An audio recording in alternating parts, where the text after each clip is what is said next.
La modernisation et l'industrialisation agricole, sujet d'une conférence de haut niveau des chefs d'État et de gouvernement à Pékin. Le Burkina Faso en offensive agro-pastorale et halieutique et par la voix du Premier ministre Guillaume Tambela veut compter sur l'expertise de son partenaire chinois. Le résumé de son intervention avec Bienvenue Tonsa. L'industrialisation et la modernisation de l'agriculture, c'est le sujet au cœur de cette conférence de haut niveau ici à Pékin. À ce sujet, le modèle chinois inspire plus d'un, y compris la délégation burkinabé. Exposé fait de la situation et des efforts burkinabés en matière de développement, le chef de l'exécutif exprime la volonté du Burkina Faso de tirer profit de l'expertise chinoise. En moins d'un siècle, la Chine s'est industrialisée, a modernisé son agriculture, est parvenue à l'autosuffisance alimentaire et s'est mise à exporter ses productions. Donc l'exemple chinois doit nous inspirer.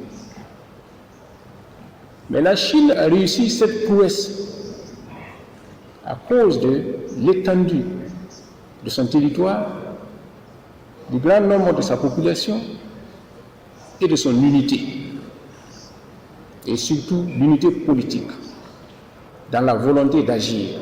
Mais l'industrialisation et la modernisation de l'agriculture sont tributaires de bien d'autres facteurs, insiste le Premier ministre Apollinaire Joachim Sonkelem de Tambela. La souveraineté énergétique et le développement de la route pour ne citer que cela. À cet effet, le Burkina Faso en particulier attend de son partenaire stratégique, la Chine, un accompagnement conséquent. On ne peut pas industrialiser un pays si on ne résout pas au préalable le problème de production d'énergie. Et donc je pense que sur ce plan, la Chine est attendue et pourrait contribuer au développement de la production énergétique en Afrique, préalable à l'industrialisation et à la modernisation de l'agriculture. Il faut des infrastructures routières, ferroviaires, pour les échanges de ces produits industriels et agricoles. Et sur ce plan, au Burkina Faso, nous avons mis en place une industrie de production de rails pour faciliter la construction de chemins de fer.